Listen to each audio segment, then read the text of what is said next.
أهلا بكم. تستأنف الاثنين محاكمة 7 من المنتمين لجماعة العدل والإحسان الإسلامية في المغرب بتهمة احتجاز محام كان ينتمي للجماعة وتعذيبه.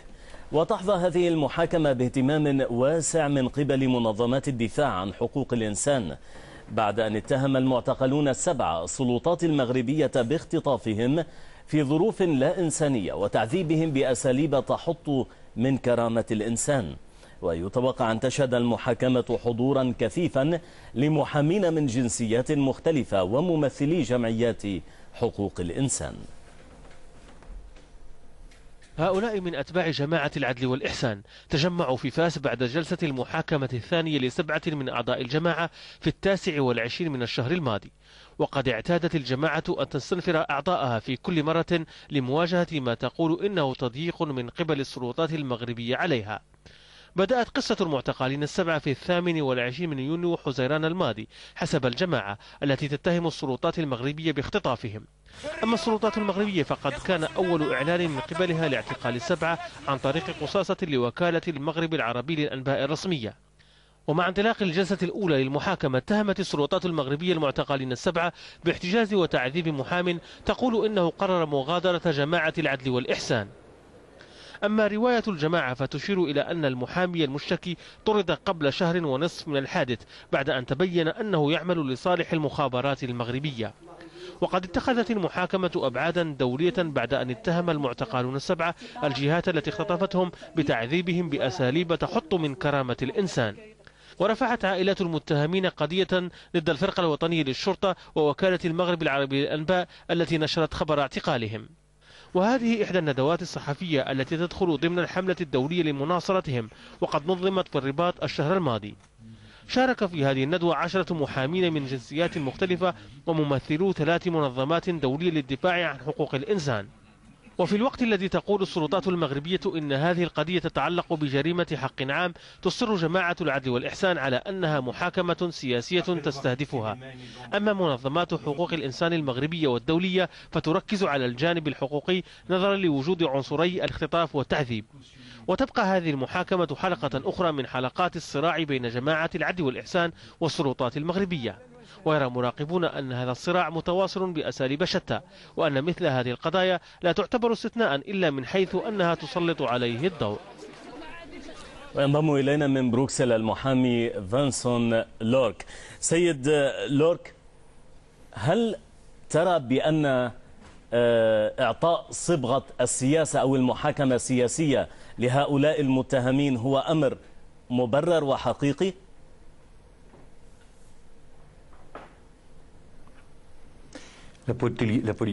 إن هناك بالتأكيد تسييس لهذا الأمر، لكن ما هو مؤكد هو التعذيب. فسبب هذه المحاكمة هو اعتقال هؤلاء المثقفون المغاربة الذين اعتقلوا وبشكل عنيف، وبالنسبة لهم ولعائلاتهم اختفوا ل3 أيام وقد كانوا في محتجزين لدى الشرطة القضائية، وبعد 3 أيام تمكن عائلاتهم ومحاماتهم رؤيتهم وقد تحدثوا عن التعذيب، وكذلك كأنهم أخضعوا إلى أشكال من التعذيب متعددة، وكذلك تعرضوا للاغتصاب، وهذا بالتأكيد أمر غير مقبول. تعذيب واغتصاب، وأيضا تقول محاكمة سياسية، لكن ما هي الدلائل على أن هذه المحاكمة محاكمة سياسية؟ وهل لديكم قنوات خاصة تأكدتم فيها من حصول عمليات التعذيب هذه؟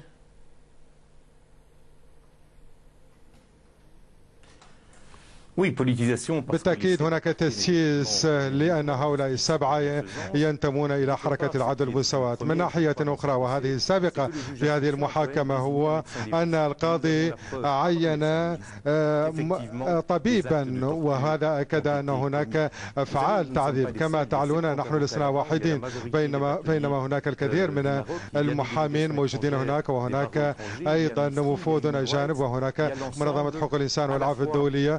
فهناك إذا محامون ولكن أيضا منظمات حقوق إنسانية دولية يعرفون هذا الأمر، لأنهم قابلوا هؤلاء الأشخاص الذين يعرفون بأنها تعذيب جرى. وما نوده هو أن يكون هناك تحقيق يتحدث عن ظروف الاعتقال وهذا تعذيب، ونتساءل لماذا لا يحدث هذا التحقيق.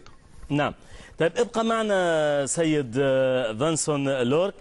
معنا من الرباط عبد الله عباسي عضو اللجنة المركزية لحزب التقدم والاشتراكية المشارك في الحكومة. سيد عباسي، لعلك استمعت إلى السيد لورك الذي يؤكد في حديثه على أن المحاكمة محاكمة سياسية، وأنه بالفعل تعرض المتهمون للتعذيب وأيضا للاغتصاب كما يقول.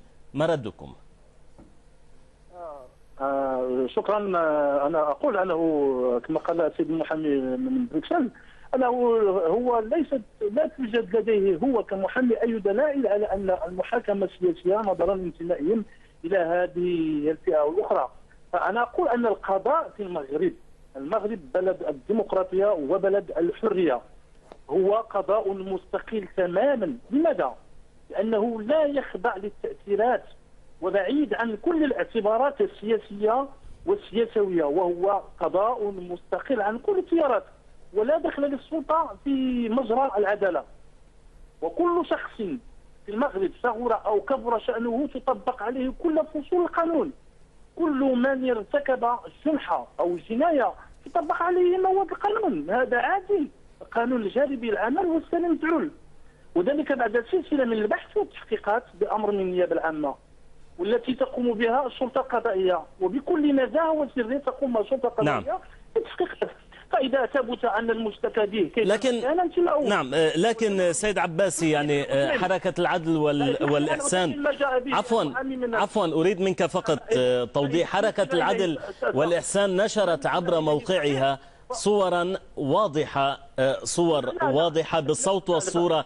كيف تم اعتقالهم؟ هناك تدخل سياسي، هناك تدخل سلطة. فأقول له أن العكس، فهنا القانون والقضاء في المغرب هو قضاء مستقل، والسلطة لا تتدخل في مجال. طيب سيد عباسي، القانون هو الأسمى. سيد عباسي، هل تسمعني؟ سيد عباسي، هل تسمعني؟ جيدا. نعم. كنت أسألك بأن الحركة وعبر موقعها على الإنترنت نشرت صورا بالصوت والصورة تؤكد طبيعة المداهمة والعنف الذي استخدم في اعتقال هؤلاء المتهمين. هي حرة وهي تقول ذلك، ولكن أقول لك أنه هي لا تقول، هي تظهر هذا الشيء بالصور. أي، ولكن لا يجب أن ندخل الأمور. فأقول لك أنه الأمر يتعلق بالقضاء، فأقول لك أن القضاء في المغرب هو قضاء مستقل ولا دخل السياسة، لأن لا دخل لا للسياسة ولا للسلطة في مجرى العدالة. فما كل شخص ارتكب جنحة أو جناية أو جريمة فهو تطبق عليه مواد القانون كيفما كان انتماؤه، بشأن أن كل جماعة أو كل إنسان فهو تطبق عليه القانون إذا ارتكب جنحة أو جناية، ولا دخل للسلطة بتاتا ولا دخل للسياسة في مجرى العدالة. سيد فانسون لورك، استمعت إلى السيد عباسي وهو يرد بأنه لا دلائل لديكم أولا على موضوع التعذيب، ثم القضاء مستقل في المغرب ولم تتدخل فيه السياسة. ما ردكم؟ لقد قالوا لنا بأن العدالة شفافة، لكن السؤال وجيه: لماذا لا تسمحون بتحقيق؟ نحن لدينا أدلة، وكما قلتم لدينا فيديوهات ولدينا شهادات طبية تم تقديمها بطلب من العدالة المغربية، ولدينا أدلة بأن هؤلاء الأشخاص فعلا تعرضوا للتعذيب والاغتصاب. لماذا لا نتذكر بأنه في اليوم الأول تم تقديم هؤلاء المتهمين للعدالة في حين تم اعتقالهم 3 أيام قبل ذلك؟ ما الذي حدث خلال هذه الأيام؟ لقد طرحنا هذا السؤال على وزير العدالة والمدعي العام، وإذا لم نحصل على جواب فنحن نطرح هذا السؤال بالنسبة للجنة ضد التعذيب في جنيف، أن يكون هناك تحقيق. هذا هو الطلب الوحيد لدينا بصفتنا منظمات تدافع حقوق الإنسان. نعرف ما حدث. نعم سيد لورك، عذرا للمقاطعة، لكن باختصار إذا لم تتمكنوا من تحقيق أي شيء بتحرككم الذي تقومون به حاليا دعما لهؤلاء المتهمين. ما هي الخطوة التالية بالنسبة إليكم أو ما يمكنكم القيام به؟